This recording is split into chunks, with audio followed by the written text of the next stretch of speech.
And now let's turn to Storm Watch 12 meteorologist Mackenzie Lake to give us a look at what our conditions are looking like for us outside right now.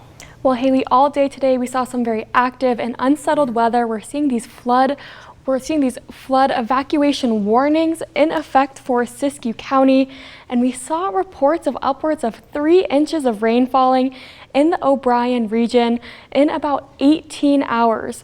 So a lot of this atmospheric river worked its way into our region, and we're going to continue to see some precipitation overnight as the storm system continues to strengthen overnight, and then some very active weather as we head on into tomorrow as well.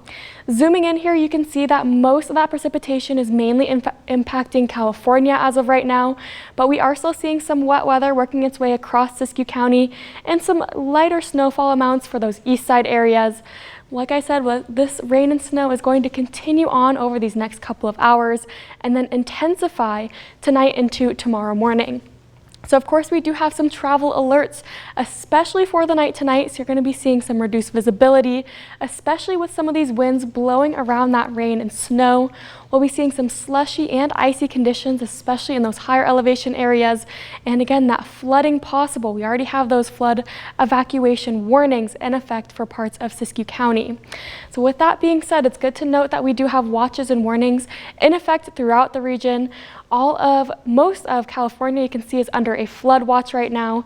Zooming in here, you can see that Siskiyou County and those areas in Josephine County and Curry County as well, also under this flood watch. This goes until 5 p.m. on Tuesday, so we're still going to be seeing a lot of very intense and some very unsettled weather tonight into tomorrow as well.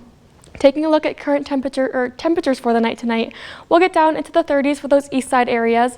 37 degrees here in Medford, so we'll actually be staying above freezing for the night, but then be seeing those cooler temperatures to start out the morning tomorrow.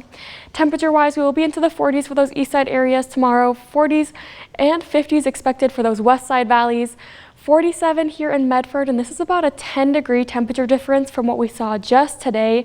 So that cold front moved through, and that's what's going to continue to lower these snow levels and to keep these temperatures well below average for this time in March. But now let's take a look at STORMCAST so we can see what is going to be happening over these next couple of hours with this atmospheric river. You can see by 2:30 in the morning, still going to be seeing those main impacts towards Siskiyou County and those east side areas. And then by 8 a.m., that's when the storm really ramps back up. We'll be seeing some widespread rain and snow for those east side areas, and then a rain-snow mixture here in the Rogue Valley.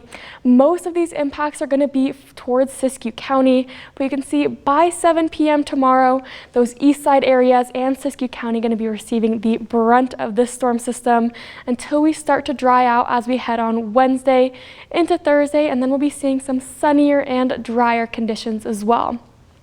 Taking a look at these snow levels, like I mentioned, you can see as we head on into the day on Tuesday, going to be seeing them start to lower to around 4,500 feet. But overall, these snow levels for these next couple of days going to actually be a little bit higher than we've seen just these last couple of weeks. So we're expecting to be seeing some snow mainly for those higher elevation areas. 50s expected for your work week for the coast. Going to be seeing those drier conditions like I mentioned on Wednesday and those mostly sunny skies. Northern California, 40s and 50s for the work week. Going to be seeing the heaviest amount of rain towards the Mount Shasta area, along the I-5 area as well. You're going to want to take it extra slow, and please keep up to date with these evacuation warnings that we have in effect for Siskiyou County. The Klamath Basin, 40s expected for the work week. Wednesday and Thursday finally drying out. In the mountains, pretty cool as well, 30s and 40s. And then here in the Rogue Valley, 40s and 50s for the work week. Going to be really keeping an eye on how everything plays out for the day tomorrow with this atmospheric river.